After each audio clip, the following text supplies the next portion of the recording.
एक बार की बात है, एक आदमी अपने कुछ ऑफिस के काम में बिजी था और वो घर में बैठकर लैपटॉप पर अपना काम कर रहा था।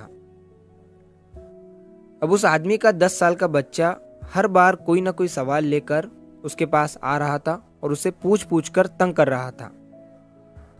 अब वो आदमी अपने बच्चे से परेशान हो गया था। उसने सोचा, क्यों ना मैं इसे कोई ऐसा काम दे दूं जिसमें वो कुछ घंटे उलझा रहे और उतने समय में मैं अपने ऑफिस का काम कर लूंगा। तो अब की बार जब बच्चा उसके पास आया तो उसने एक पुरानी किताब उठाई और उस किताब के एक पेज पर वर्ल्ड मैप बना हुआ था।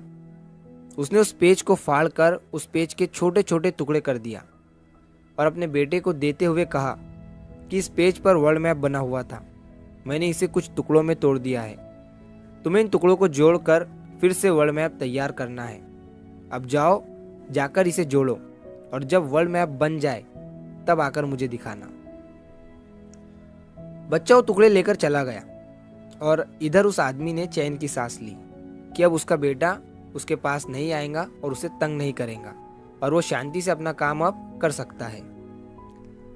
लेकिन अगले 5 मिनट के अंदर ही वो बच्चा फिर से अपने पिता के पास आया और बोला, पापा देखिए, मैंने वर्ल्ड मैप बना लिया है, ये तो बहुत ही आसान था पापा।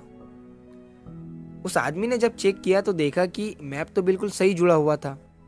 तभी उस आदमी ने हैरानी में अपने बेटे से पूछा कि ये तुमने इतनी जल्दी कैसे किया।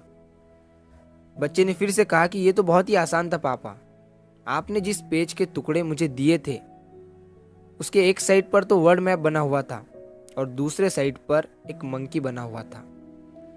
मैं मंकी को जोड़ता गया और वर्ल्ड मैप अपने आप बन गया।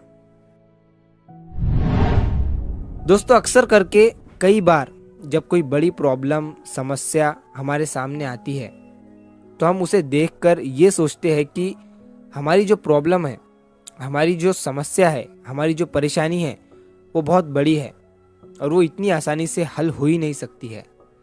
हम उसका सिर्फ एक पहलू देखते हैं और अपना एक पॉइंट ऑफ व्यू बना लेते हैं, जबकि उसका दूसरा पहलू भी हो सकता है जहाँ से उसका हल बहुत ही आसानी से निकल सकता है।